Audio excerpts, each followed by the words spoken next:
Murder on the Titanic. A mystery jigsaw puzzle. Story by John Lutz. Read by Ken Sandberg and produced by 50/50 Arts Production. It's time to solve a murder, Great-Grandma Everton said to Ella in a faint but distinct voice. Ella wasn't sure what she meant and couldn't imagine who had been murdered or why. For that matter, maybe no one had been murdered. Great-Grandma was 105 years old, and her mind wasn't always accurate. According to Dr. Williams, she was dying. So when Great-Grandma summoned her only living relative, Ella responded. Great-Grandma was an iron-willed survivor who, in another era, had lived through the sinking of the Titanic. But even for the world's born survivors, time eventually runs out. Now, 23-year-old Ella sat in the many-roomed house and looked at the frail, pallid figure on the bed. Great-Grandma, whose name was Gwendolyn, had been one of a pair of attractive twin sisters. Her sister, Gloria, was entombed in the Titanic beneath the sea. It was hard for Ella to imagine that the fragile old woman in the bed had been the vivacious, dark-haired woman in the old photographs of the wealthy and beautiful Everton twins. The woman who went to Australia with her husband recovered her health and began a large and prosperous family. "You'll soon be all that's left of the family," Great-Grandma began, "so it's fitting that you should know the truth of that night. Our mother was worried about us sailing to America on the Titanic. There were bound to be fortune hunters aboard who wanted to seduce and marry wealthy prospects. But despite the warnings, we boarded at Southampton. What a wonderful ship it was, like a grand palace afloat with wide sweeping staircases, palm-decorated verandas, fancy restaurants, plush lounges, and smoking rooms. There was a wide promenade deck, parts of it private, and Turkish baths, gymnasiums, a swimming pool, a squash court, and fancy dinners and dances. It was like a floating dream." Gwendolyn, Great-Grandma always referred to her younger self in the third person when reminiscing about the Titanic, and Gloria looked exactly alike. They were bound together by that almost telepathic love-envy closeness found only in twins. But Gwendolyn had worse luck than her twin sister. She was consumptive and always held a handkerchief clutched in her hand, into which she often coughed, sometimes leaving traces of blood. But they were both young and wealthy and natural prey for fortune hunters. The first day at sea, Gwendolyn was strolling on the promenade deck with her parasol and dropped some Titanic souvenir postcards she'd bought. A well-dressed man with thick black hair and twinkling blue eyes helped her scoop them up before the sea breeze could snatch them and carry them overboard. "I'm Adam Lipton," he said with a dazzling smile. When Gwendolyn shyly told him who she was, he said, "I know. I saw you and your sister board at Southampton. The fact that you're twins caught my attention, but it was you who held it." Gwendolyn was flattered, of course. In fact, she was beguiled. But following her mother's advice, she pretended not to be interested. "I suspect he's attracted to your money," Gloria told her that evening when they were dressing for dinner in the stateroom they shared on B-deck. They didn't feel as if they were on a ship. The room was lavishly furnished, and the vessel's great size tamed the waves so that it was almost as steady as solid ground.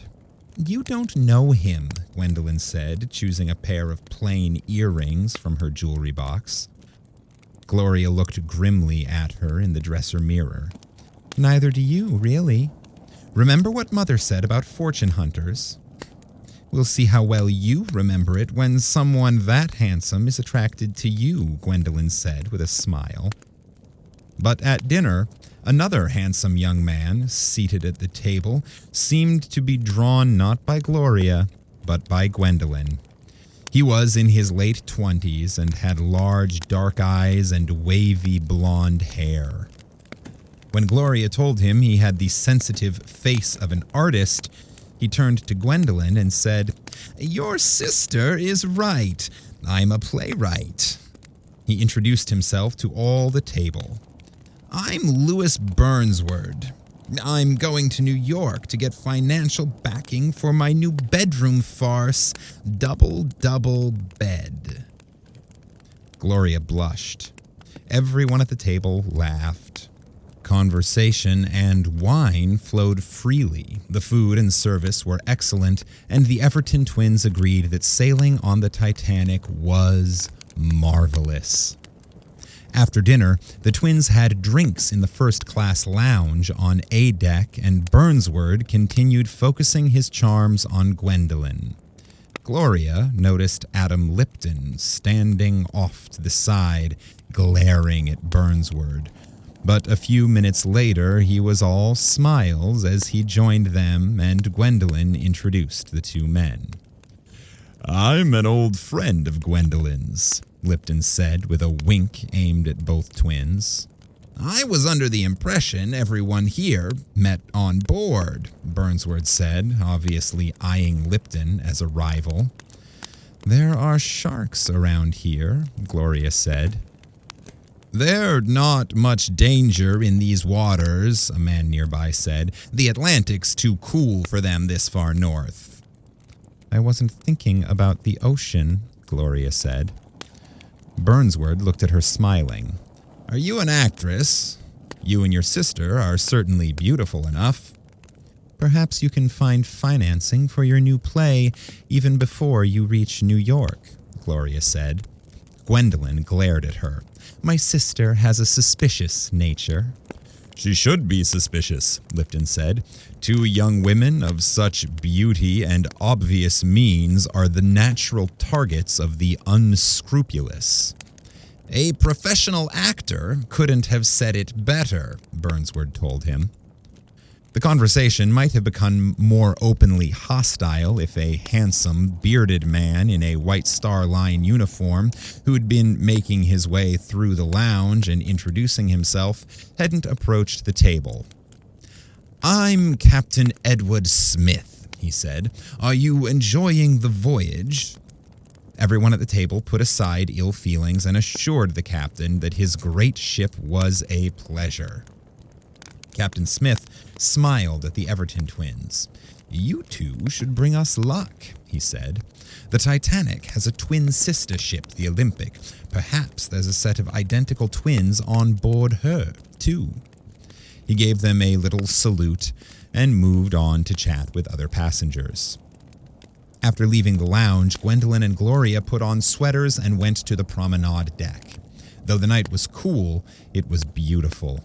Stars shone in the black Atlantic sky like burning lamps almost within touching distance. The twins stopped walking and leaned on the rail, admiring the night sky. When Gloria said something and got no answer, she heard a familiar cough and saw that Gwendolyn had wandered off and was talking to Adam Lipton. They leaned close to each other, and Gloria was sure she saw them kiss. As Lipton walked away, Gwendolyn saw Gloria approach. "Remember that once the ship docks in New York, we probably won't see anyone who's on board again," Gloria said. "Oh, that's not necessarily true," Gwendolyn said. She began walking with a sense of purpose.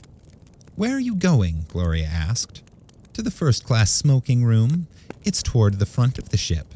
The bow, you mean? Gloria said. Just aft of the veranda and palm court. Mr. Burnsword has been teaching me nautical terms. Gloria obviously enjoyed the twinge of jealousy that showed on Gwendolyn's moonlit features, so Gwendolyn was interested in the young playwright, as well as Adam Lipton. In the smoking room, Lipton was seated alone at one of the tables, puffing on a cigar. At a nearby table, half a dozen men were engaged in a poker game. Gwendolyn and Gloria were the only women in the room, and they attracted several frank and admiring stares. The sisters were glad to sit down with Lipton, so they were less the object of attention. Gwendolyn gave a soft, muffled cough into her handkerchief. "Is the smoke in here a bother to your condition?" Lipton asked, his expression concerned. "It is understandable why you're so interested," Gloria said. Lipton stared at her. "Perhaps you only think you understand." "So here you are," a man's voice said. Louis Burnsword approached the table. He was wearing a well-cut gray jacket and blue silk ascot. As he sat down without being invited, he and Gwendolyn exchanged smiles. Gloria and Lipton glared at him. "Did I arrive at a bad time?" Burnsword asked. "The perfect time," Gloria said. "We were just discussing how my sister is an object of fortune hunters." "Well, that's unfair," Burnsword said. "Unless, of course, you're talking about Mr. Lipton. As for myself, I'm genuinely fond of Gwendolyn." He reached across the table and rested his hand on hers. "No more fond of her than I am," Lipton said. "What you're both fond of is money," Gloria told them. Gwendolyn stood up. "That's a terrible thing to say." "It's obvious that you're jealous of your sister," Lipton said to Gloria. She regarded him calmly, but with contempt. "I'd slap you for that remark, only—" "He's just the type of man who might slap a woman back," Burnsword interrupted. He and Lipton stood up simultaneously. Lipton swung his fist at Burnsword, who grabbed his wrist before the blow could land. "This isn't a place for that," a man's deep voice said, and a tall, well-built man who'd been playing cards inserted his arms between Lipton and Burnsword and forced them apart as easily as if they were quarreling children. Lipton fell back into his chair, while Burnsword backed up several steps, almost losing his balance. "Neither of these lovely ladies wants to see you fight," the man said, smiling at both Gwendolyn and Gloria. He had a tan face, perfectly even white teeth, and straight dark hair parted in the middle. "My name's Luke Bauer, but mostly I'm called Tex. I overheard the conversation, and you're both so lovely that neither one needs to be jealous of the other." No one moved or said anything in reply. Tex's size and obvious strength had discouraged any more physical violence. Gloria was the first to speak, stammering her thanks to Tex. He grinned at her. "Well, you are like two beautiful peas in a pod. I'll escort you to the door while these two gentlemen cool down." Before either sister could say anything, he stepped between them and wrapped his huge arms gently around their waists. He walked with them toward the exit. "I hope I see both of you again under better circumstances," he told them. "Better circumstances," Gloria said, "would be New York." "It's a date, then," Tex said. "No, I didn't mean," grinning. Tex made a motion as if to tip his hat and withdrew again into the smoking room. "Another fortune hunter," Gloria said. "You've listened too much to Mother," Gwendolyn told her. "Besides, he seems much more interested in you than in me." Gloria sniffed as if there were a bad smell about. "He's a gambler. He knows how to hedge a bet." She clutched Gwendolyn's hand and forced her along as they walked. In their stateroom, as the twins were preparing for bed, Gwendolyn stood behind Gloria, who was seated before the dresser mirror putting up her hair. Both women were in the identical, delicate blue nightgowns their mother had given them for the voyage. "You really shouldn't be so sharp and critical of every man who takes an interest in us," Gwendolyn said. "It isn't us," Gloria told her. "It's you. For heaven's sake, there isn't any reason for you to be jealous." Gloria put down her comb and pins and turned to face Gwendolyn. "Oh, dear Gwen, don't you realize I'm not jealous? Can't you figure out why it's you and not me who attracts the attention of these men?" Gwendolyn stared at her. "It's because of your obvious poor health," Gloria said. "These men are fortune hunters. Money and not love is what's drawing them. They want to marry into money. Then they want to inherit. And the sooner, the better." Gwendolyn's face changed as she realized what her sister was saying. She began to cry, then she spun on her heel and flung herself onto her bed. It soon became evident that dozens of men on board were intrigued by the twins, though no one displayed the ardor of Lipton, Burnsward, or Tex. On the fourth day at sea, a Sunday, the Everton twins had an early breakfast, then attended church. None of the suitors made an appearance that morning, as if they'd decided Sunday was a day of rest in their quest for dollars. But at lunch, the sisters were joined by Tex, who was dressed in a wide, silhouetted, chalk-striped suit that didn't fool Gloria. This man was trying to look like a cattle baron.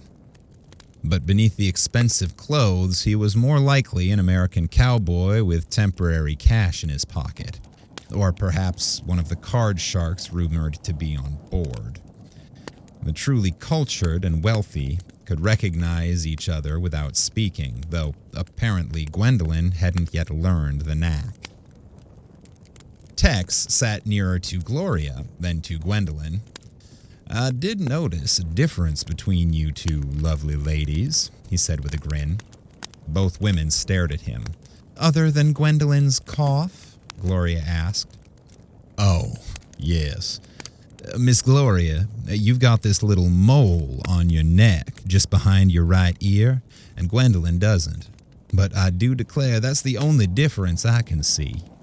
He ordered coffee from a steward who'd appeared near the table. Then he leaned toward both sisters. "Do you really think those two fellas who were in the smoking room the other night are fortune hunters?" "I believe we've finished lunch," Gloria said, cutting the conversation short. She stood up, and Gwendolyn also stood. "And at least one of us knows a fortune hunter when we see one." Tex looked at her, his face serious. "You could be wrong, lovely Gloria." Ignoring him, she strode away. Gwendolyn followed, but she glanced back and gave Tex a fleeting smile. "I understand there's danger of ice in these waters," a voice said when Gloria was taking an afternoon walk on the promenade deck. She turned to see Adam Lipton, smiling at her. "I'm not Gwendolyn," Gloria said. "I know. No handkerchief, no coughing up blood." Gloria knew what was coming now. Like Tex, Lipton had decided to hedge his bet and attempt to woo both sisters. Lipton removed his hat and held it before him with both hands. "I want a chance to get you alone so I could talk to you," he said almost shyly. Gloria raised an eyebrow. "Did you now?" she said with disdain. Lipton moved closer to her, and his handsome face took on a sincere expression. "I'm not what you'd call a romantic sort," he said, "but I happen to believe in love at first sight. That's how it was with your sister and me. I understand that you have her best interest at heart, and I admire that, but believe me, I have the same protective feelings about her, and my intentions are most honorable." He sighed and looked into her eyes. "For Gwendolyn's sake, I want the two of us to be friends.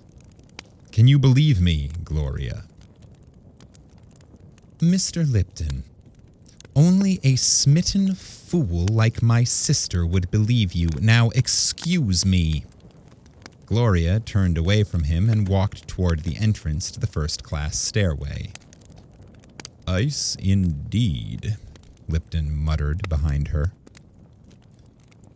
When the sisters dressed for dinner and dancing that evening, Gloria put on her lovely rose dress. She added a pearl necklace, gold and coral tasseled drop earrings, and draped a mink stole over her shoulders. She surveyed herself in the mirror and decided she looked stunning.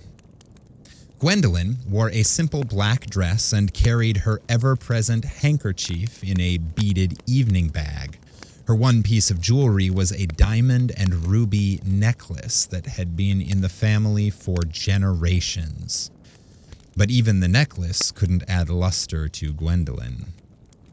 Gloria decided that her sister looked like a drab version of herself. Both Burnsword and Lipton managed to get themselves seated at the same table as the Everton twins for dinner.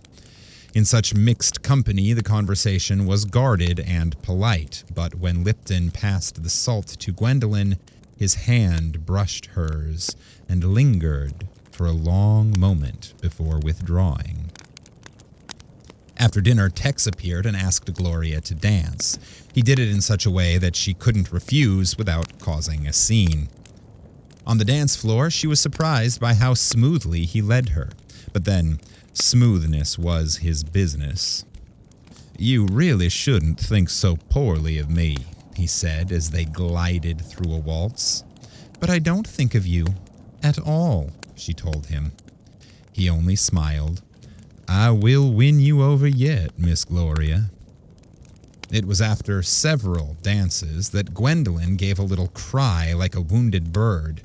"What is it?" Adam Lipton asked in alarm. "It's missing," Gwendolyn said. "My necklace is gone." And she raised fluttering hands to her bare neck. "Who have you danced with?" Gloria asked immediately. "Why, a dozen different men, Mr. Burnsword and Tex."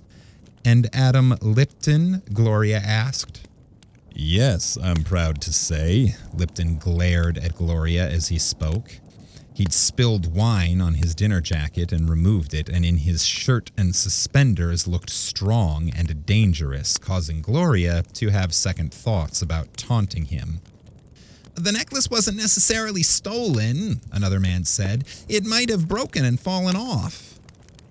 Everyone standing nearby instinctively stared down at the floor near their feet, then in a wider circle. But the necklace wasn't found on the floor, or found anywhere else, after an extensive search. There was some heated discussion about searching the passengers, but most of those who'd been dancing had drifted away. Gwendolyn was crying softly as the two women left to go to their stateroom. It was almost 11:30 when there was a knock on the stateroom door. Gloria opened it to find Tex standing in the passageway. He smiled. "May I come in, Miss Gloria?" She stepped back to allow him entry. He nodded to Gwendolyn and gave a little motion as if to tip his hat. Then he reached into his coat pocket, withdrew the missing necklace, and handed it to Gwendolyn. She glowed as she accepted it. "Where on earth did you find it?" "In the lining of Adam Lipton's dinner jacket that was slung over a chair," he said. "He must have stolen it when you two were dancing." Gwendolyn's glow disappeared as she looked ashen and slumped in her chair. I don't believe that." She stuffed the necklace into her white and gold evening bag as if to protect it. "I'm only telling you the facts," Tex said. "I'm sorry if they caused you pain, but The truth's the truth. When Gwendolyn began to sob, Gloria edged Tex toward the door. "Thank you," she said. "Maybe you'll think better of me now," he told her from the passageway. "I could have kept the necklace." "I do think better of you," she said. "But you can't know how it is to be a woman of marriageable age and have wealth." "There's no way not to be suspicious of men," she confided. She touched his arm before closing the door gently, locking him out of the room. When Gwendolyn had sobbed for almost an hour, she looked up and said, "I'm going to undress, go to bed, and pull the covers over my head." "No, you're not," Gloria told her. "It's not even midnight. When you've made yourself presentable, we're going to confront Adam Lipton." Gwendolyn was too depressed to argue. But Adam Lipton wasn't to be found. Maybe he'd discovered the necklace missing from his dinner jacket and realized his crime was known. The twins were in the first-class lounge on A deck when the ship gave a slight lurch. Several people about to sip their drinks sloshed liquid on themselves and reached for napkins. Others sat and watched their scotch, bourbon, or wine rippling in their glass. Conversation and laughter ceased for a moment, then continued as before. The slight interruption of the ship's steady, monotonous progress was forgotten. "We should separate," Gloria said. "That will double our chances of finding Lipton." "I'm not sure I want to find him," Gwendolyn said. "But I know this is necessary." "We all have to summon the strength to do what is necessary," Gloria told her. For possibly the first time, her sister looked at Gloria as if she understood and believed her. Then the sisters left each other to hurry off in opposite directions. Gwendolyn was near the Café Parisien on B deck, and Gloria was in the veranda and palm court on A deck when a deafening whistle began blowing over and over. It stopped only for an incredible announcement to be made. The ship had struck an iceberg, and passengers were to don life jackets and go immediately up on deck. Her heart hammering, her mind still trying to grasp what was happening, Gloria strode toward the first-class stairway and her and Gwendolyn's B-deck stateroom, where their life jackets were stored. Men and women were hurrying everywhere, some of them dragging stunned and confused children. No one was panicking yet, but panic was near. The dark fear in their eyes was itself terrifying. Gwendolyn. Where was Gwendolyn? Gwendolyn was standing just inside the doorway to a private promenade deck, close to Adam Lipton. She didn't see Gloria notice them, then move back into the shadows and watch and listen to them. "I stole the necklace only in order to return it to you," Lipton was saying. His voice was pleading, beseeching Gwendolyn to believe him. "I wanted to get in your sister's good graces by pretending to find the necklace later. When I returned it, you'd both know I was in love and not interested in your money." "You must have been shocked when it wasn't where you left it, in the lining of your jacket," Gwendolyn told him. "I was, but it doesn't matter now. Whatever happens tonight or for the rest of our lives, I want you to believe I really love you. I want to marry you and have children. I want us to spend forever together." Gwendolyn threw her arms around his neck. "I do believe you, Adam, and I love you. I will marry you." As they kissed to seal the bargain, Gloria hurried to the stateroom. She was struggling into her life jacket when Gwendolyn burst through the door. "The crew's trying to keep everyone calm," Gwendolyn said, "but the ship is starting to tilt. I think we're going to sink." "It's not time to be alarmed yet," Gloria told her. "Anyway, there are lifeboats." "I've heard there aren't enough." "Don't be silly," Gloria said. There must be rules about having enough boats for the passengers to fit in. It's simple mathematics. Did you find Adam Lipton? No, Gwendolyn said. I searched, but I didn't see him. You're lying, Gloria said. I saw you together. I heard you. Gwendolyn looked as if she might cry for a moment. Then she became defiant. Adam took the necklace for a reason. Of course. He planned to sell it in New York. That isn't so. You don't want us to be together because you're jealous. Of you and that cheap confidence, man. That's absurd. We're going to be married, Gwendolyn said, stepping toward Gloria, taunting her. Gloria slapped her. Even more absurd. Now, give me the necklace for safekeeping. Gwendolyn lost her temper and shoved Gloria, who stumbled into the table and picked up a heavy glass ashtray. Now it was she who was advancing upon Gwendolyn. Gwendolyn backed up only a few steps before reaching into her beaded evening bag and withdrawing a small silver revolver. There was a whittled-down champagne cork stuck in its barrel. She pointed the gun at Gloria. Where did you get that? Gloria demanded. Adam gave it to me. The cork in the barrel is to minimize damage from seawater, so the gun will still fire if I need it during whatever's going to happen. Adam said the bullet will blow the cork away if I shoot, so don't come any closer. Gloria laughed. You shoot someone? You're weak, Gwendolyn. You're without the willpower to live your own life, much less commit murder. Give me the necklace. Gwendolyn started to warn her sister again, but was seized by a violent coughing fit. That's when the ship tilted even more toward the bow, the aged Gwendolyn continued weakly from her bed. It was the so-called watertight compartments filling one by one like compartments in an ice cube tray. Gwendolyn was sure then they were going to the bottom. She made her way up on deck expecting to find panic. There was some, but most people were calm, resigned, even though they were terrified. The crew and the male passengers were helping women and children into lifeboats. Gwendolyn looked around but couldn't find anyone she knew. There was only one more space available in the nearest lifeboat.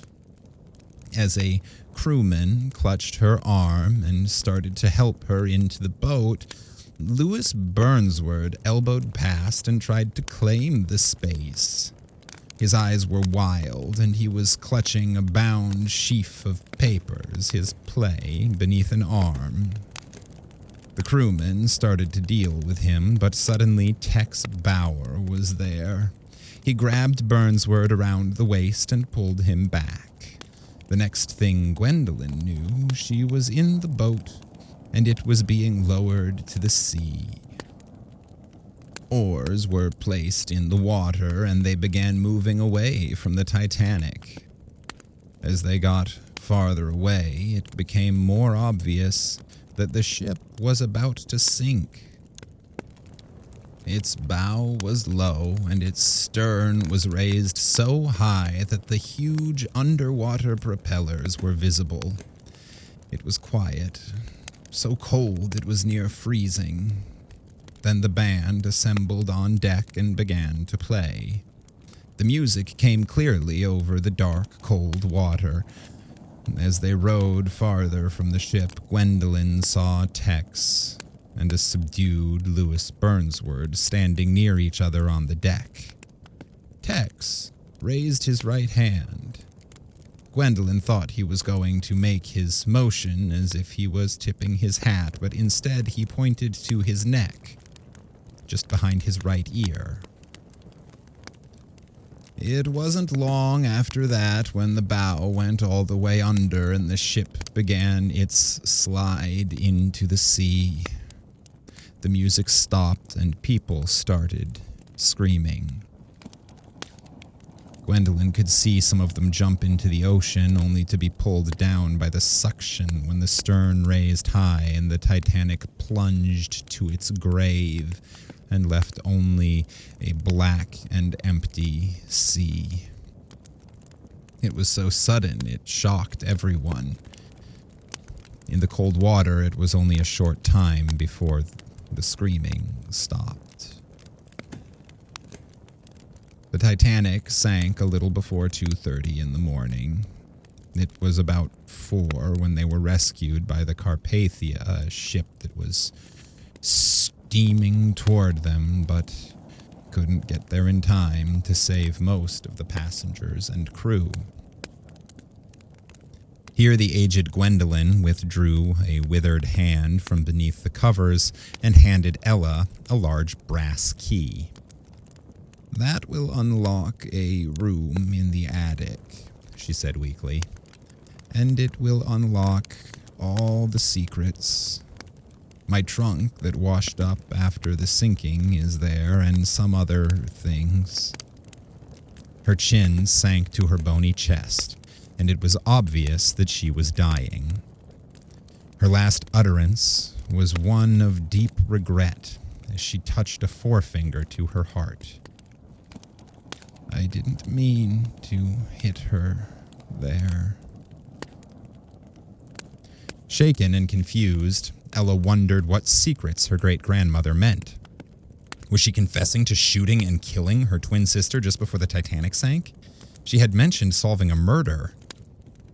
That night, Ella and her fiancé, Elliot Nance, went to the attic and used the key. It fit perfectly, and the smell of mustiness of time and the past wafted out at them. 20 minutes later, Ella sat cross-legged on the attic floor and explained to Elliot what must have happened on the night the Titanic sank. If you've been watching this on YouTube, then the images that you've seen going by have been images of the puzzle. The last few of them have actually been the completed puzzle.